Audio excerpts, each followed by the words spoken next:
एक बार गिलास में मोजा को पहना कर देखिए, आपका ये प्रॉब्लम लाइफ टाइम ख़त्म हो जाएगा। और कुछ ऐसे टिप्स हैं जो आपके लाइफ को आसान और बेहतर बनाएंगे, और जिससे आप बहुत ज़्यादा परेशान रहती हैं वो वाला प्रॉब्लम भी सॉल्व होने वाला है। और एक ऐसा आइडिया लेके आई हूँ जिसको तो आप देखकर ज़रूर कमेंट करोगे कि बहुत बढ़िया है।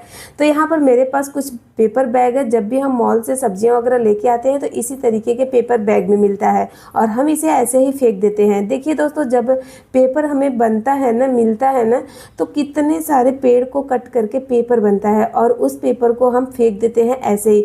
देखिए, फेंकना तो रहता ही है, रिसाइकलिंग में चला जाता है, मगर जितना हो सके उतना हम यूज कर लें तो वो ज़्यादा अच्छा रहेगा, यानी अलग अलग तरीके से। तो आज मैं जो तरीका आपके साथ शेयर करने वाली हूँ उसे देखकर अगर आपको अच्छा लगेगा तो आप कमेंट करके बस इतना ज़रूर बताइएगा कि बहुत अच्छा है, और साथ में ये भी बता दीजिएगा कि आप मेरा वीडियो कहाँ से देख रही हैं, मुझे खुशी होगी।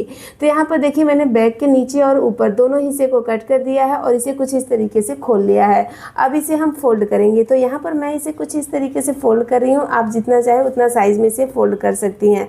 तो मेजरमेंट यहाँ पर कोई ऐसा परफेक्ट नहीं रखना है, आप अपने हिसाब से करिएगा, और जो चीज़ बन रहा है उससे आपका तो बहुत ही काम बनने वाला है। अब इसे हम कट करके इसके सारे लेयर को अलग करेंगे। तो जहाँ से भी जॉइंट रहेगा वहाँ से हमें इस तरीके से कट कर लेना है। दोस्तों, अगर वीडियो जरा सा भी पसंद आएगा, नहीं पसंद आएगा तो भी आप इसे ज़्यादा ज़्यादा शेयर करिएगा, और चैनल पर नए आए हैं तो सब्सक्राइब जरूर से कर लीजिएगा, वीडियो को हाई पॉइंट दीजिएगा। और देखिए, यहाँ पर मैंने इसे कट कर लिया है, बातों ही बातों में ये कट हो गया है। आप चाहे तो और भी छोटा इसे कर सकती हैं, अदरवाइज आप ऐसे ही रख सकती हैं। तो मैं इसे बस इतना ही रखने वाली हूँ, छोटा नहीं करूँगी, और ये हमारा ना कितने महीनों का काम अब आसान कर देगा। चलिए, अब इसे कैसे यूज़ करना है वो भी बताती हूँ। तो यहाँ पर मैंने इसे कट कर लिया है। अब इसे हमें सिक्योर करना है, तो उसके लिए आप स्टेपलर या फिर सुई धागे का इस्तेमाल करके इस तरीके से सिक्योर कर दे। तो मैं यहाँ पर स्टेपलर का इस्तेमाल कर रही हूँ। फ्रेंड, हमारा कर्तव्य है कि हम अपने वातावरण को संभाल कर रखें, वो चाहे पानी हो या फिर हवा हो, सबको शुद्ध रखना ज़रूरी है। पानी अपने हिसाब से यूज़ करें, ऐसे ही नल खोल के नहीं घूमें, और पानी को जितना बचाएंगे उतना ही अच्छा है। जैसे हम अपने पैसे बचाते हैं वैसे ही हमें पानी को भी बचाना चाहिए, और अपने वातावरण को शुद्ध रखना चाहिए। और जितना हो सके प्लास्टिक की चीज़ों को भी यूज करें, उसके बाद ही उसे फेंकें। और यहाँ पर देखिए, मैंने इसे बना लिया है एक नोट पैड, यानी जो हमारे किचन में सामान ख़त्म होता है तो हम एक लिस्ट बनाते हैं ना, तो उस लिस्ट के लिए आप इस पेपर को इस्तेमाल कर सकती हैं। यानी पेपर बैग को कट करके एक बढ़िया सा नोट पैड बनाइए, और आपके लिए ये एकदम परफेक्ट रहेगा। मैं अपने फ्रिज में इस तरीके से इसे लगा के रखती हूँ, ये मेरा हमेशा का काम है, क्योंकि जो चीज़ें ख़त्म होती है मैं तुरंत इस पर नोट करती जाती हूँ। और मंथ में जब हमें ख़रीदना रहता है सामान तो मैं बस इसे फाड़ के निकाल के लेके चली जाती हूँ। मेरा टाइम भी बचता है और इसका यूज भी हो जाता है। पहले मैं बच्चों के पुराने नोटबुक में जो पन्ने रहते थे उससे बनाती थी।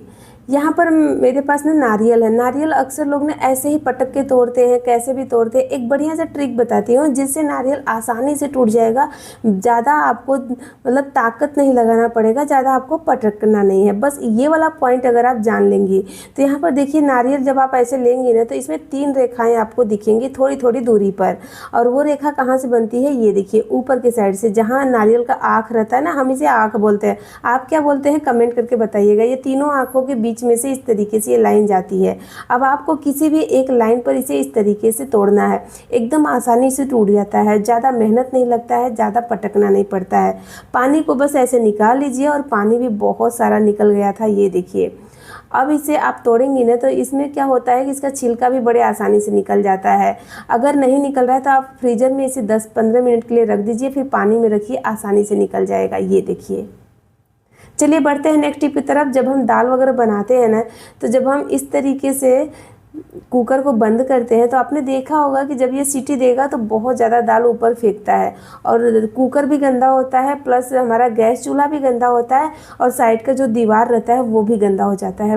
मतलब दाल पकाने से ज़्यादा तो क्लीनिंग में टाइम चला जाता है। तो एक बढ़िया सा टिप बताती हूँ। अगर आपके कुकर में बहुत ज़्यादा दाल फेंकता है ऊपर, तो आप क्या करें, एक टिश्यू पेपर ले लें और उसके सेंटर में इस तरीके से एक होल बना लें कट करके। फिर सीटी निकाल कर उस जगह पर यानी लीड के ऊपर इसे लगा दीजिए, फिर सीटी को लगा दीजिए इस तरीके से। अब जब ये सीटी देगा ना तो जितना भी दाल का छींटा रहेगा ना सब टिश्यू पेपर पर आएगा, और टिश्यू पेपर उसे सोखते जाएगा। जिससे ये फैलेगा भी नहीं, नीचे तक नहीं जाएगा, यानी गैस चूल्हा भी नहीं गंदा होगा, दीवार भी नहीं गंदा होगा और आपका प्रेशर कुकर भी गंदा नहीं होगा, एकदम क्लीन रहेगा। कभी कभी होता ये है कि हम खाना बना के रख देते हैं और मतलब बर्तन ऊपर से गंदा दिखता है ना, तो अच्छा ही नहीं लगता है। इस तरीके से अगर करेंगी तो आपका देखिए प्रेशर कुकर एकदम अच्छे से क्लीन रह गया और हमने टिश्यू पेपर को निकाल दिया। बढ़ते हैं नेक्स्ट टिप की तरफ। जब भी हम नया बर्तन खरीद के लेके आते हैं ना, तो इस तरीके का स्टिकर लगा रहता है, हम ऐसे ही निकालने की कोशिश करते हैं, चाकू लगाते हैं, खरोच देते हैं, पूरा ख़राब हो जाता है बर्तन। तो आप ये गलती मत करना। जब भी आपको स्टिकर निकालना होगा ना, बस बर्तन को थोड़ा गर्म करिए, उसके बाद स्टिकर को निकाल लीजिए, सबको पता होगा। मगर आपको क्या पता है कि इसके आगे जो हमारा ग्लू बचता है उसे कैसे निकालें। यानी स्टिकर तो निकल जाता है मगर उसका जो गोंद रहता है ना स्टिकर का, वो बर्तन में ही रह जाता है। उसको अगर रगड़ रगड़ के निकालेंगे तो आपका बर्तन ख़राब हो जाएगा। एक बढ़िया टिप बताने वाली हूँ, तो वीडियो को छोड़ के मत जाइएगा, पूरा तो देखिए। तो यहाँ पर देखिए स्टिकर को तो हमने निकाल दिया, बड़े आसानी से निकल गया। मगर ये देखिए इसके अंदर जो गोंद लगा है वो भी लगा ही है। शायद आपको कैमरे में क्लियर नहीं दिख रहा होगा, मगर यहाँ पर गोंद ऐसे ही लगा है। अगर हम इसमें खाना बनाते हैं ना, तो सारा गोंद हमारे खाने में जाएगा। इसको क्लीन करने के लिए अगर आप सोच रहे हैं स्टील वाले स्क्रबर से रब कर दें, तो बिल्कुल भी ये गलती मत करना, नहीं तो आपका बर्तन ख़राब हो जाएगा, बहुत सारे स्क्रैचेस आ जाएंगे। आप इसे क्लीन करने के लिए एक छोटा चम्मच भर के इसमें डालिए बेकिंग सोडा, जो हम अपने खाने में इस्तेमाल करते हैं। उसके बाद इस पे डालना है कोकोनट ऑयल, जो हम अपने बाल में लगाने के लिए इस्तेमाल करते हैं। बस ऑयल को डालना है, दोनों को मिक्स करते हुए इस तरीके से रब करना है। ये देखिए थोड़ी ही देर में पूरा ग्लू निकल के इतना साफ़ हो जाता है कि आपको डिश वॉश करने की भी ज़रूरत नहीं पड़ेगा। मतलब आपको डिश वॉश डाल के साफ़ करने की ज़रूरत नहीं पड़ेगी। और ये देखिए एकदम काला काला होके निकल रहा है। तो ये स्टील का कढ़ाई है, ट्रिपल लेयर स्टील का कढ़ाई है, तो इसमें काला नहीं निकल रहा है। ये जो ग्लू है ना वो काला काला निकल रहा है। और थोड़ा सा मैंने और तेल डाला क्योंकि बहुत ज़्यादा सूखा लग रहा था। तो जब नहीं निकले तो थोड़ा तेल की क्वांटिटी बढ़ा दीजिए और रब करिए। अब टिश्यू पेपर से इसे साफ़ करके दिखाती हूँ, एकदम अच्छे से साफ़ हो जाएगा। ये देखिए, और साफ़ होने के बाद देख सकती हैं पूरा ग्लू निकल गया है, गोंद बिल्कुल भी नहीं है।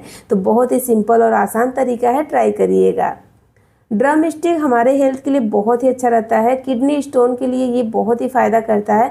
अगर आपको किडनी स्टोन है तो उसे निकालने में ये बहुत ज़्यादा मदद करता है।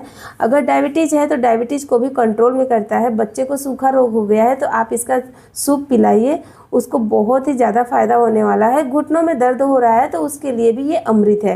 कहने का मतलब बस इतना है कि इसके इतने गुण हैं, इतने फ़ायदे वाले हैं ये चीज़ की इसकी अगर गुण को हम गिनाते बैठें तो बहुत लंबा वीडियो हो जाएगा। चलिए, और ये ना इतना हेल्दी होने के साथ साथ ना एक अच्छी बात ये है कि इस पर किसी प्रकार का दवा या खाद का इस्तेमाल नहीं होता है। ये बड़े से पेड़ में होता है, तो ये हमारे लिए बहुत ही बढ़िया है। तो अगर आपको ये मिले तो आप इसे ज़रूर ले लें। और एक और बात बताती हूँ जो मैं खुद करती हूँ। ड्रम स्टिक यानी ये जो सहजन है ना, इसको हम अगर ज़्यादा क्वांटिटी में ख़रीदते हैं तो सस्ते में मिल जाता है। तो मैं क्या करती हूँ, आधा किलो ले लेती हूँ और इस तरीके से इसे कट कर लेती हूँ। आप आधा किलो 1 किलो ख़रीद लीजिए और महीनों तक स्टोर करके रख दीजिए। सूप बनाकर खुद पिए, बच्चों को पिलाइए, सबके लिए भी बहुत ही हेल्दी है। और ये गर्मी के दिनों में ही बहुत ज़्यादा आता है।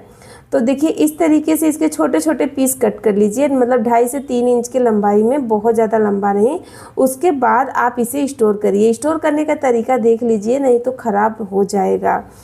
तो यहाँ पर आपको क्या करना है, एक प्लास्टिक का या कांच का जार ले लेना है, जैसा भी हो ले लीजिए। अगर मतलब यूज किया हुआ प्लास्टिक का जार है, जैसे कि मैंने ये जार लिया ना, इसमें गुड़ आया था तो मैं उसी का इस्तेमाल कर रही हूँ। ये लिक्विड चीज़ नहीं है जो आपके खाने में प्लास्टिक छोड़ेगा, तो आप इसमें रख सकती हैं।